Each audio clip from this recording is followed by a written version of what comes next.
everybody, TGIF, and thanks for joining me today on Fridays with Flora. And today we're going to be working with mosaics. And if you have been to the channel, you've noticed that we do a lot of mosaics at our house. And it's a craft that I really enjoy, and in the garden especially, it just brightens up the garden. It makes it look really artsy and fun. And I found a metal planter at the Goodwill for $6, and I'm going to put succulents in it, but it's a really gross color. It's really dark. It's black. So I'm going to brighten it up a little bit with some mosaics. So I'm going to show you how to do that today with Fridays with Flora. So come join me in the yard. Hey, so I got this at the Goodwill for $6, and it's a really cool planter. I think it really was an umbrella stand or maybe an indoor planter. I'm going to turn it into an outdoor planter. It's metal. It's going to need some drain holes first, which means I've got a Phillips head screwdriver and a hammer. And I'm going to pound some holes in here.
Broken glassware, and I'll show you. I'll be using those pieces on the sides, but this top edge is so perfectly rectangular that I thought the square pieces would look really nice here. So I did the top, and I would put silicone like on one side and just kind of pop these on really quickly. And you can see I've also used buttons, which are another great way to use upcycled materials in mosaics. As long as things aren't porous, it should work in the weather. So now we're going to work on the sides, and rather than work giant areas, I'm going to show you how you can just put glue on piece by piece as you kind of work your design. So you can see here I've got a ton of broken plates that I've saved through all my mosaic projects. I also have beads. You know, plastic and ceramic are good. But yeah, lots and lots of plates. And also, floral stones are also really fun and great. They have a nice flat surface that are gluable, and they're hard. See that surface there? That's nice. It'll stay flat. So I'm going to work with, actually, a lot of my blues and greens for this piece. So I'm going to grab this. This was a plate at the dollar store for $1. Check it out. Look at all these pieces I have. Okay, so rather than doing whole surfaces, and you can do that, you know, you can also just go one by one, especially if you're kind of working your design as you go. So here's one piece, plop a little silicone on the back of that, and set it where you think you want to put it. Definitely the more time-consuming approach. And hold it for a few seconds, especially when you're working on something standing and it's on its side. There you go. Stays.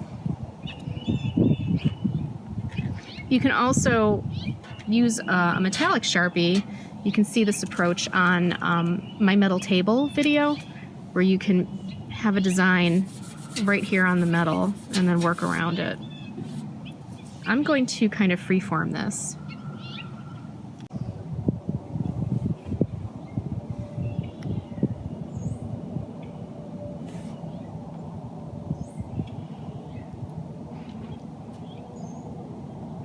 So you can see here I'm using kind of a color palette of greens and blues and sea green with a hint of like, with some whites and even some little bit of taupe here and there.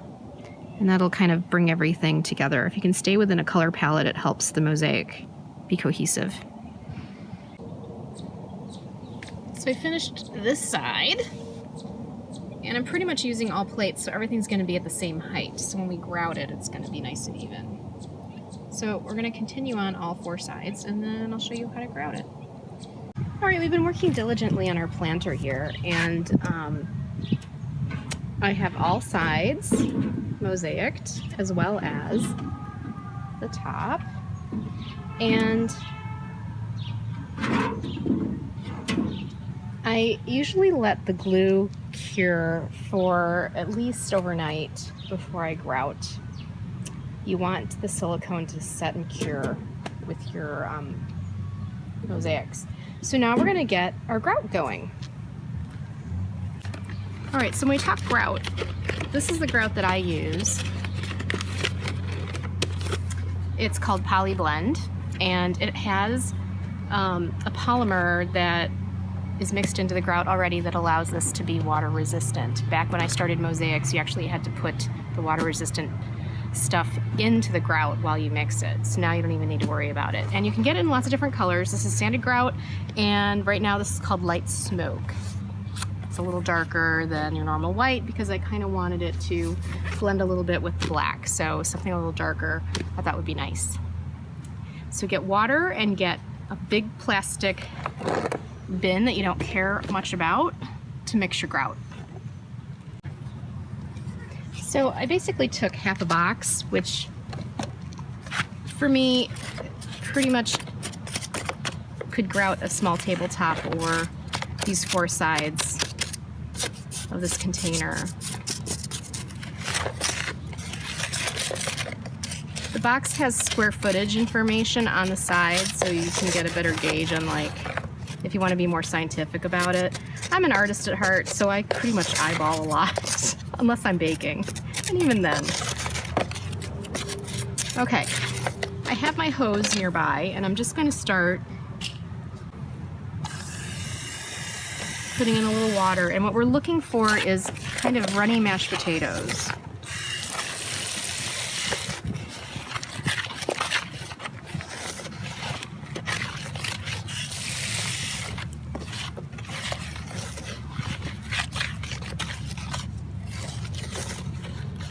And all I'm using to mix this is an old paint stick. You can get it in the hardware store. See this? We've got runny mashed potatoes, and usually this takes about 5 minutes to get this all mixed in and you know, gotta use your muscles a little bit. What you're looking for is, you know, when you run the stick through, you get a track like that, see? Now we're gonna let this rest for 10 minutes. It allows kind of the sand and all the material to kind of absorb the rest of the liquid and get it ready for grouting your tile. So we'll time it at 10 minutes. All right, our grout is ready. And so one of the things I did was I moved my planter onto the grass, or if you have a soft surface, or you could put it on a pillow. You don't want you know, the other side of the mosaics to get scratched up or get beaten up while you're doing the top side of the grout, you know. So I'm going to be working in the grass. Also have some work gloves. These are just some simple plastic gloves. I prefer rubber gloves, but they seem to be missing right now. So rubber gloves are a little thicker and can handle some of the sharp edges in mosaics. So got my grout. And I like using just a plastic knife and my hands. You can see here, the grout has thickened up a bit. It almost looks like cake batter now. I don't know if you can see it in camera. I'm just gonna start laying it in, just like that. And just work it in the creases. And we're working on just one side. We're gonna go side by side. Do one side, then the next, and then the next. And then we'll do the top.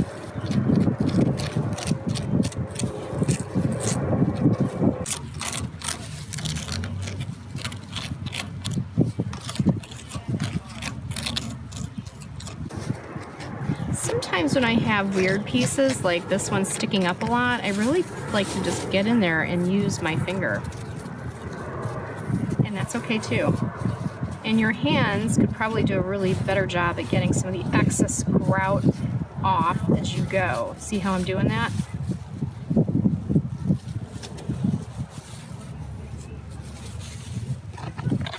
So continue till your side is done. So you can see I've filled out the cracks, and now I'm using my glove to just kind of scrape off as much as possible on the extra. And I'm cleaning up my edges.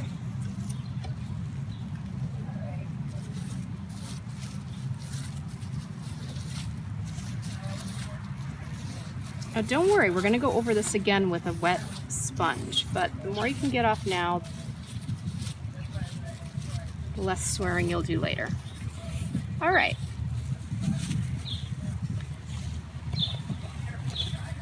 I would give it 2 minutes and then move it to the next side. All right, I've waited a couple minutes and I've turned it gently so that the grouted side is to the right. I'm gonna work on the next side. I'm getting some fresh gloves on. Because, like I said, these little flimsy plastic ones don't last for really well. They get cut very easily on these sharp edges. If you can get some like rubber dish gloves, they're better. So I'm just going to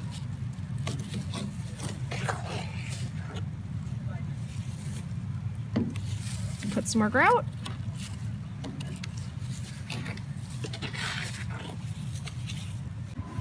Okay, we've stood it up.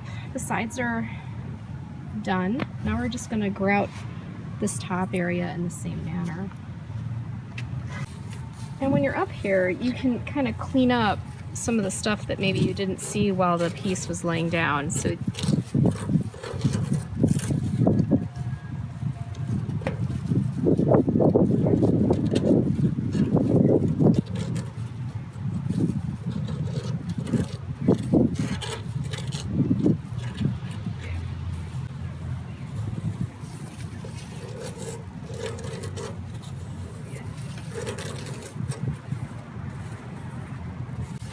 all right, now that we've gotten everything grouted and we've taken as much excess grout as we could with our tools in our hands, we're gonna let this sit for about 10 to 20 minutes. Oftentimes it depends on actually the heat of the day, and it is a warm day, so it's going to set quicker than usual. It also depends on, I don't know, how big the piece is too. So we'll look at it in about 10 minutes. All right, it's been about 10 to 12 minutes, and the grout you can see is still wet in areas, but it's also drying. And this is where you want to start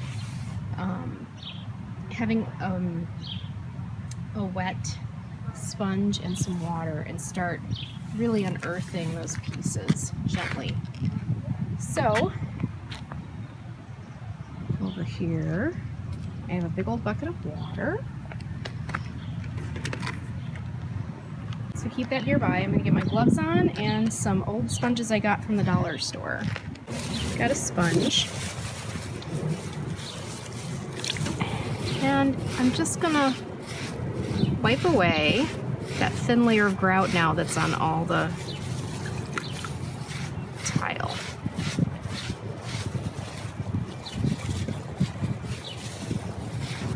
It's like you're unearthing treasure. And what gets left behind is the grout in between. See how nice? If you wait too long, the grout will have set too much, and some of this might be hard to wipe off with a sponge.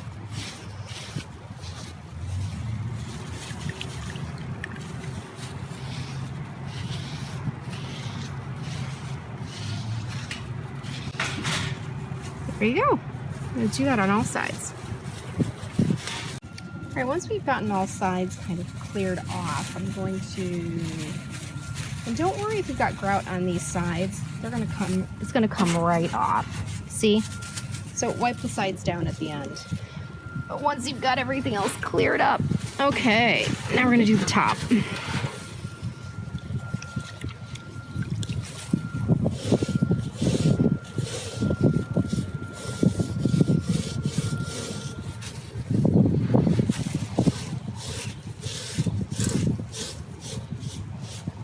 There you go. So now it really needs to sit for about 2 hours. And we're going to finish it up. Super easy, right? Nothing to be intimidated about when it comes to mosaics. Okay, this has been sitting for about 3 hours. So the next step here is I have a dollar store toilet brush. It's like a really just soft plastic bristle. And I like to actually just gently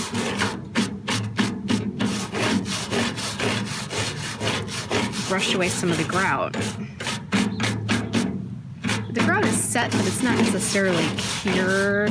It needs a couple days to cure, but because it's still kind of soft, you can get a lot of this thin layer off of your mosaics. Do not do this with like a steel brush or anything like that, because you're going to scratch up your tiles. You don't want to do that. You just want to gently get some of this grout off that you couldn't get with the sponge. And you're also able to kind of get in there and unearth some of your smaller pieces. And then have either some cheesecloth or a towel and shine up your tiles.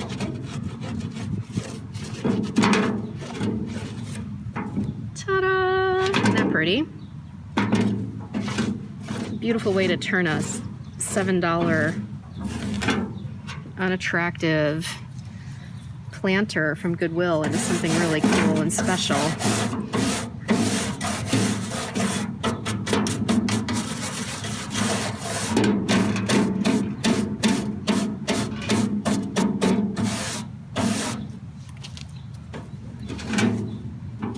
Ta-da!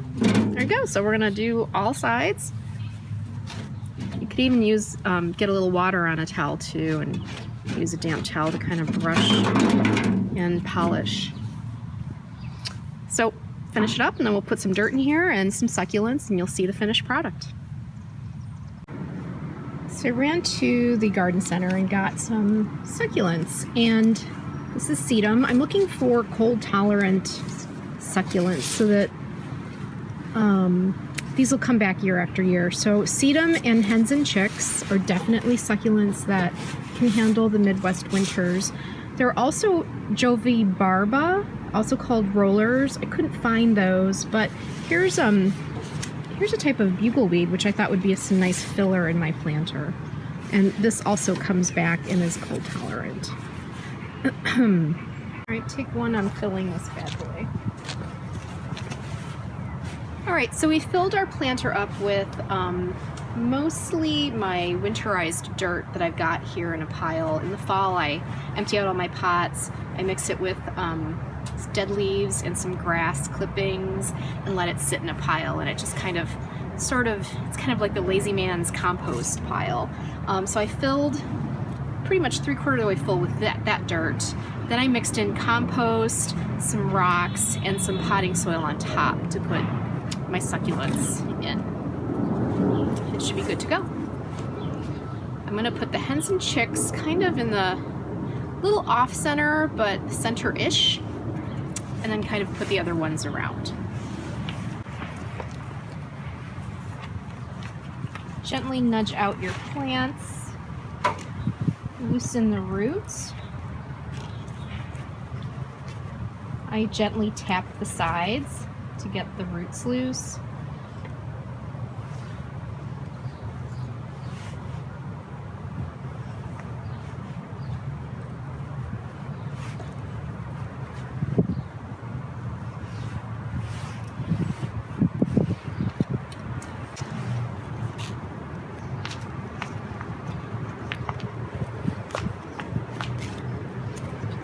Here's a great example of a root-bound plant. See that?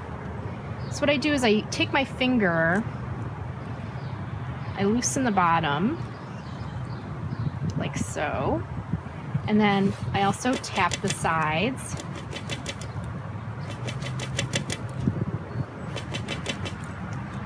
And then stick my finger in. You just want to get these roots nice and loose, and do it gently. There you go.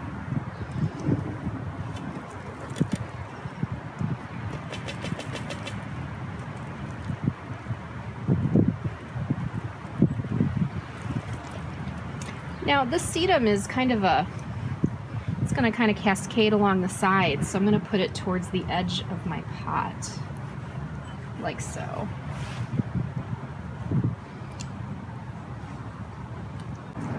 Another root-bound plant here, check this out. Sometimes these are hard to take out, so I kind of pull on the roots that are through the pot.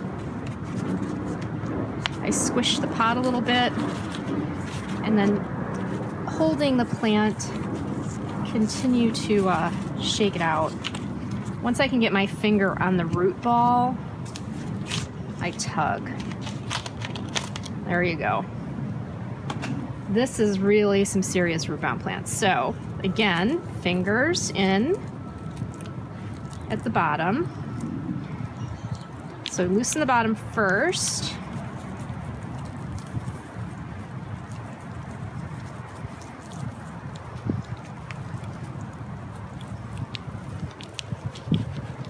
Shake, tap. There we go.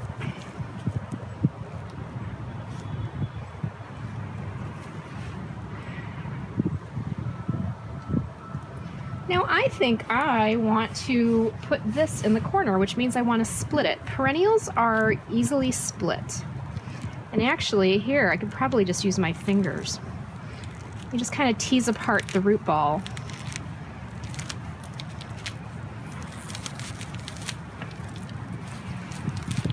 There you go.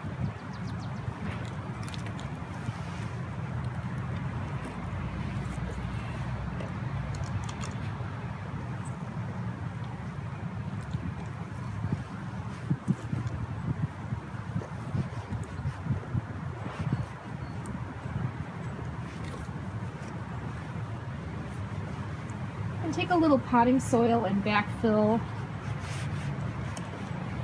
some holes. And then give it a good watering. There you go. Isn't that pretty? All done. Thanks for joining me today on Fridays with Flora. And join us next Friday where we'll probably cover another kitchen basic. Bye!